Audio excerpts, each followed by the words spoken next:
तुमचा कार्यक्रम लावायला मला वेळ लागणार नाही, मनोज जरांगेचा देवेंद्र फडणवीस यांना थेट इशारा। राज्यभरात वाळू माफिया विरोधात प्रशासनाने मोठी कारवाई सुरू केलेली आहे। काल जालना जिल्ह्यातील 9 जणांविरोधात प्रशासनाने तडीपारची कारवाई केली आहे। यात मराठा आंदोलक मनोज जरांगे पाटील यांचा मेहुणा विलास खेडकर याचाही समावेश आहे। या कारवाईनंतर जरांगे पाटलांनी मुख्यमंत्री देवेंद्र फडणवीसांवर टीका केलेली आहे। मला कितीही एकटा पाडायचा प्रयत्न करा, मी आता थांबत नसतो। मी आरक्षण मागतो म्हणून माझे पाहुणे रावळे सापडतात का, असा सवालही जरांगे पाटील यांनी उपस्थित केलेला आहे। का अंबड उपविभागीय न्यायदंडाधिकारी यांच्या आदेशाने तडीपारची कारवाई शनिवारी रात्री करण्यात आली। याबाबत माध्यमांना प्रतिक्रिया देताना मनोज जरांगे पाटील म्हणाले, मी पाहुणा रावळा मानत नाही, मी पूर्ण राज्य माझा पाहुणा आहे। मराठा आंदोलकांना नोटीस द्यायच्या, पाहुणेरावांच्या नावाखाली माझे तोंड बंद करण्याचा प्रयत्न सुरू आहे। मी आरक्षण मागतो म्हणून माझे पाहुणे रावळे सापडतात का? फडणवीस साहेब, तुम्ही जर मराठ्यांना वेठीस धरायचे काम केले तर तुमचा कार्यक्रम लावायला मला वेळ लागणार नाही, अशी घणाघात टीका मनोज जरांगे पाटील यांनी केलेली आहे। जरांगे पाटील पुढे म्हणतात, प्रामाणिक आंदोलकांना तुम्ही विकत घेऊ शकत नाहीत, त्यांच्यावर तुम्ही प्रेशर आणू शकत नाहीत। मराठ्यांनी सांगावे आणि फडणवीसांनी करावे अशी तुमची भोळी बाबडी इच्छा होती। बेईमानी आणि गद्दारी या शब्दांचा शिक्का तुमच्यावर पडू देऊ नका। आम्ही भोळे लोक आहोत, त्यामुळे सढळ हाताने तुम्हाला मदत केली। तुम्ही रणकुंडीला आला होता, ही गादी कधीच मिळू शकत नव्हती। राज्यात मराठ्यांशिवाय पान हलू शकत नाही। तुमचे भागले म्हणून तुम्ही उलटणार असाल तरी तुमच्यासाठी घातक ठरेल।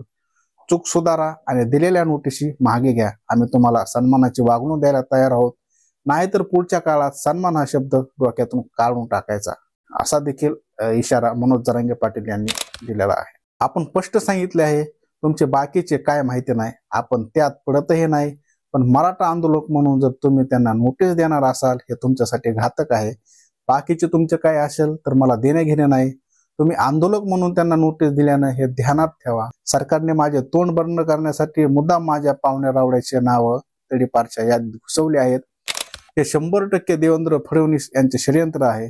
देवेंद्र फडणवीसला माहिती नाही की मी समाजापुढे आईबापाला सुद्धा जवळचे केलं नाही। महाराष्ट्रातील 6 कोटी मराठी पाहुणे माझे आहेत, आमच्या स्वभावाचा फायदा उचलायचा नाही। देवेंद्र फडणवीस, तुम्ही जर मराठ्यांना त्रास दिला तर तुमचा कार्यक्रम लावायला मला वेळ लागणार नाही, असा थेट इशाराच आता मनोज जरांगे पाटील यांना दिलेला आहे।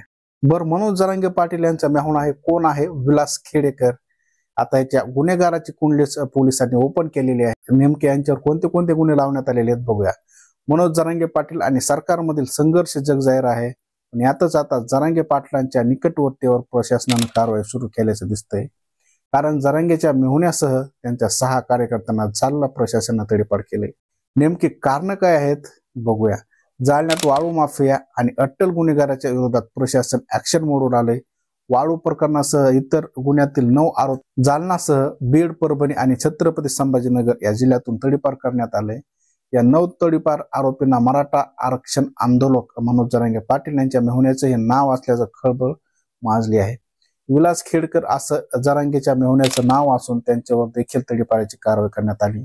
या कारवाईनंतर मनोज जरांगे पाटील यांनी जालन्यातील संबंधित अधिकाऱ्यांवर निशाणा साधत धमकीच देऊन टाकली। पण जरांगे यांच्या मेहुण्यावर ही कारवाई झाली त्याच्या पार्श्वभूमीवर वादग्रस्त असल्याचं समोर येत आहे। जरांगे पाटील यांच्या मेहुण्याचं पूर्ण नाव आहे विलास हरिभाई खेडकर असे आहे। तर विलास खेडकर 2021 मध्ये अवैध वाळू वाहतूक केल्याप्रकरणी गुन्हा दाखल झालेला आहे। तसेच 2023 मध्ये जालन्यातील सिंहगड येथे बस जाळल्या प्रकरणी त्याच्यावर गुन्हा दाखल करण्यात आलेला आहे। 2023 मध्येच गोदावरी नदीतून 4,81,000 रुपयाची वाळू चोरी प्रकरण गुन्हा दाखल केलेला आहे। 2023 मध्ये गोदावरी नदीतून 500 ब्रास वाळू चौकशी प्रकरणातील त्याच्यावर गुन्हा दाखल करण्यात आलेला आहे। अशा विविध गुन्ह्यांच्या पार्श्वभूमीवर उपविभागीय न्यायदंडाधिकाऱ्यांनी विलास खेडेकरवर कडक कारवाई केलेली आहे। त्या अंतर्गत आता जालना, बीड, परभणीतून 6 महिन्यासाठी विलास खेडकर तडीपार करण्यात आलेला आहे। मेहुण्यासह 6 आंदोलकांवर तडीपारची कारवाई करण्यात आलेली आहे। ज्या 9 जणांवर तडीपारची कारवाई करण्यात आलेली आहे त्यातील तब्बल 6 जण हे मनोज जरांगे यांच्या आंदोलनामध्ये सक्रिय होते। विशेष म्हणजे शनिवारी जरांगे यांनी सरकार विरोधात साखळी उपोषणाचा इशारा दिला होता। हा इशारा दिल्याच्या दुसऱ्या दिवशी अंबडच्या उपविभागीय अधिकाऱ्यांनी त्यांच्या मेहुण्यासह 6 आंदोलकांवर तडीपार केले।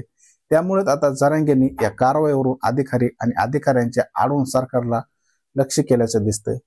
पण मुख्यमंत्री देवेंद्र फडणवीस यांनी मात्र ही कारवाई जरांगे यांच्या मेहुणे म्हणून नाही तर दाखल गुन्ह्याच्या आधारावर झाल्याचं स्पष्ट केलेलं. अशा प्रकारे सरकारनं मनोज जरांगे पाटील यांच्या मेहुण्याची कुंडली ओपन केलेली आहे आणि मनोज जरांगे पाटील यांनी सुद्धा सरकारला इशारा दिलेला आहे.